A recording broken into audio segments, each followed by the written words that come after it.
저는 중국을 싫어합니다. 권위주의 체제와 전체주의적인 제도, 체제 유지를 위해 의도적으로 육성하는 국민성, 타국에 대한 배타적이고 공격적인 태도, 무차별적인 표절 문화 등 이유는 한두 가지가 아닙니다. 그러나 이것은 개인의 감정일 뿐 집단적 배제의 권리로 둔갑할 수는 없습니다. 만약 이런 감정이 시위라는 무대 위에서 짱깨 꺼져라는 구호로 표출된다면 그것은 혐오로 변질되는 순간입니다. 한국을 방문한 다양한 관광객이 오가는 거리와 우리의 이웃이 된 이주민이 사는 터전에서 불특정 다수에게 무작정 노래처럼 반복되는 구호는 단순한 표현을 넘어 혐오라는 폭력이 됩니다. 한복을 입고 성조기를 흔들며 목청 높여 부르는 혐오의 노래는 우스꽝스럽기도 하지만 동시에 우리 사회의 극단적 부작용을 무겁게 보여주는 장면이기도 합니다. 혐오를 선동하는 누군가는 이것을 반미운동이나 노제팬 운동과 동일선상에 놓으며 마찬가지 아니냐고 의도적으로 뒤섞습니다. 그러나 그 두 운동은 일부의 과한 장면이 있었다고 하더라도 그것이 본질은 아니었습니다. 맥락과 쟁점은 동의 여부를 떠나 최소한 정부와 기업의 정책과 행위를 겨냥한 운동이었습니다. 반면 지금의 혐중 시위는 일부가 국내 정치의 의도를 갖고 국민들의 반중 정서를 자극하며 중국인 자체의 혐오를 선동한 결과입니다. 그 결과 다수의 무고한 관광객과 이주민을 향해 혐오를 쏟아내면서 스스로 자랑스러워하는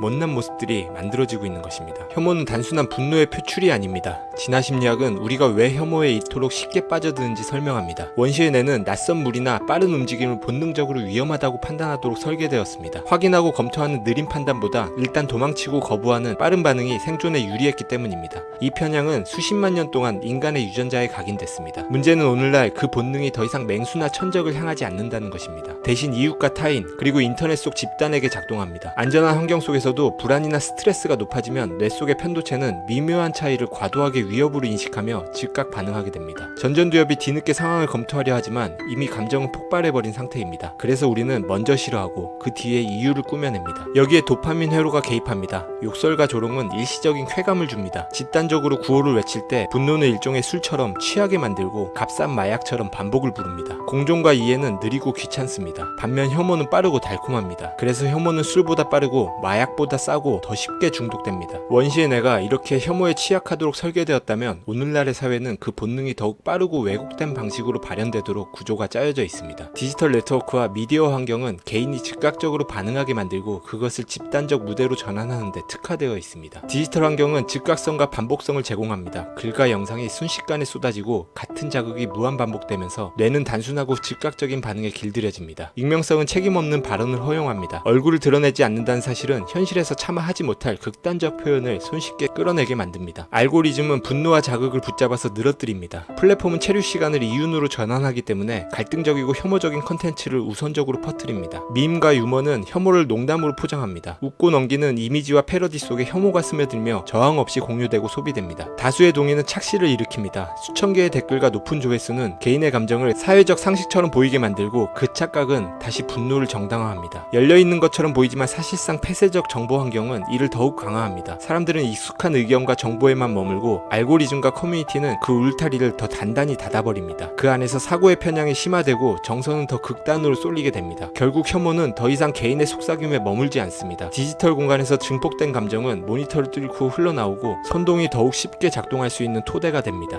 오늘날의 선동은 혐오를 단순히 부채질하는 수준을 넘어 체계적으로 여론을 재편하는 전략입니다. 큰 틀에서 선동의 메커니즘은 세 가지입니다. 첫째, 복잡성을 제거합니다. 사회적 맥락과 구조적 원인은 지워지고 단순한 원인과 결과만 남습니다. 당신의 불행은 저들 때문이다. 둘째, 감정을 선점합니다. 사실과 근거보다 분노, 공포, 우월감 같은 감정이 먼저 자리 잡습니다. 감정이 선점되면 이후 들어오는 반론은 쉽게 튕겨져 나갑니다. 셋째, 검증을 무력화합니다. 한꺼번에 많은 주장과 정보를 쏟아내거나 끊임없이 반복해 상대가 일일이 검증할 수 없게 만듭니다. 논리적 설득이 아니라 피로와 체념을 만드는 것이 목적입니다. 그리고 이러한 메커니즘은 현실 속에서 구체적 기술과 전술로 구현됩니다. 약자에게 돌리기는 복잡한 사회 문제의 책임을 특정 집단에게 전가하는 전략입니다. 사회학에서는 이를 희생양이라고 부릅니다. 피해자 탓하기는 피해자의 목소리를 오히려 위협으로 둔갑시켜 행위를 합리화하는 방식입니다. 심리학 연구는 이를 피해자 비난으로 설명합니다. 싸잡아 비난하기는 다양한 집단과 개인의 차이를 지우고 그들은 다 똑같다는 이미지를 더 씌웁니다. 이는 사회 심리학에서 말하는 외집단 동일성 편향과 맞닿아 있습니다. 정보의 왜곡과 가장은 정보를 왜곡하거나 단편적으로 제시해 신뢰를 호소하는 방식입니다. 커뮤니케이션 연구는 이를 카드 스태킹 기법으로 분류합니다. 양으로 밀어붙이기는 거짓과 왜곡을 대량으로 쏟아내 검증의 부담을 상대에게 돌려 일일이 반박할 수 없게 만드는 전략입니다. 이를 현대 정보 전략에서는 거짓의 소방호스라고 부릅니다. 집단 퍼포먼스는 성조기를 흔들고 혐오 노래를 부르고 반복된 제스처를 취하는 등의 방법으로 집단적 흥분을 강화하는 것입니다. 디르켐은 이를 집합의례로 설명합니다.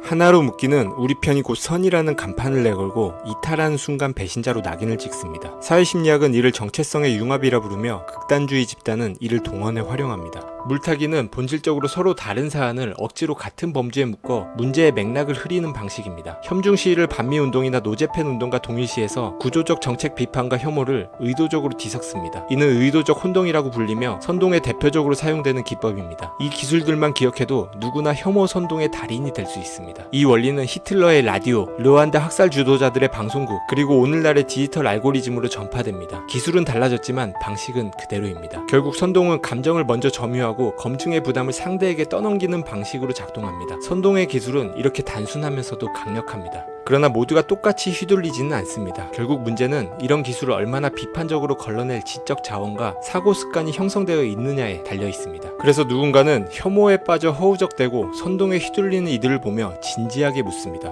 저 정도면 지능에 문제가 있는 거 아니야?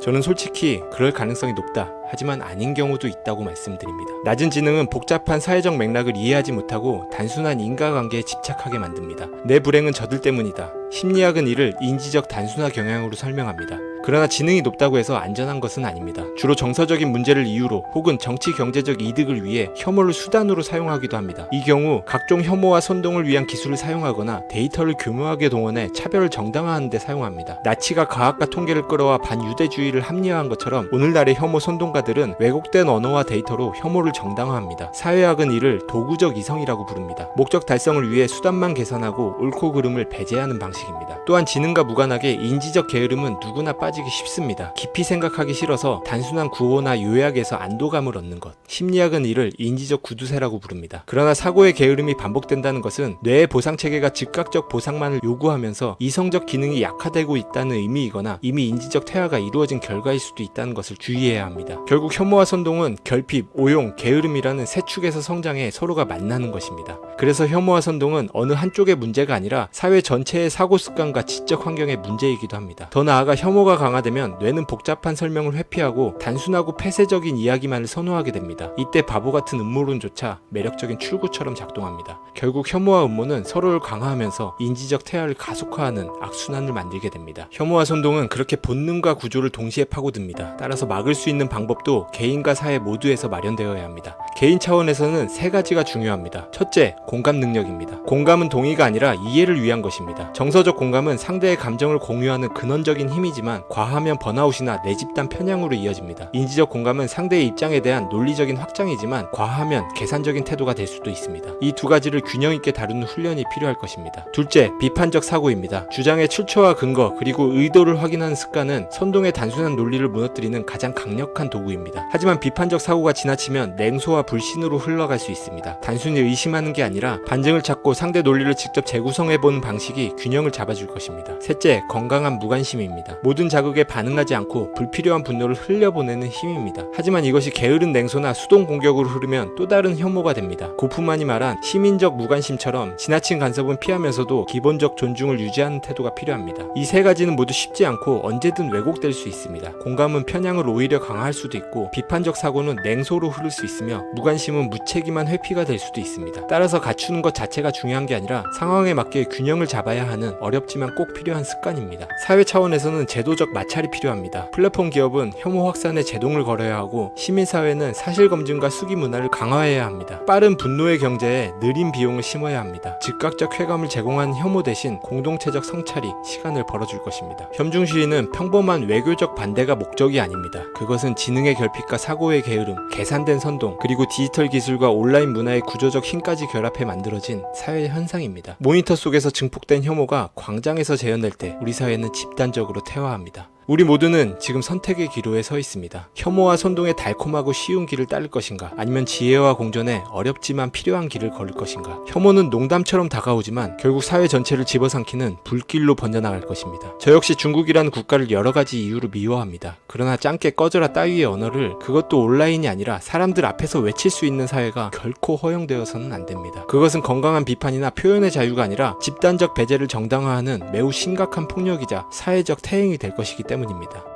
저기 거리에서 짱깨를 외치는 이들이 겪었던 것처럼 당신에게도 종종 익숙한 농담이나 사소한 습관을 가장해 혐오와 선동이 친절한 얼굴로 접근해 올 것입니다. 그때 당신은 바보 같은 혐오와 선동에 휘둘리지 않을 준비가 되어 있습니까? 이상이었습니다. 이상입니다.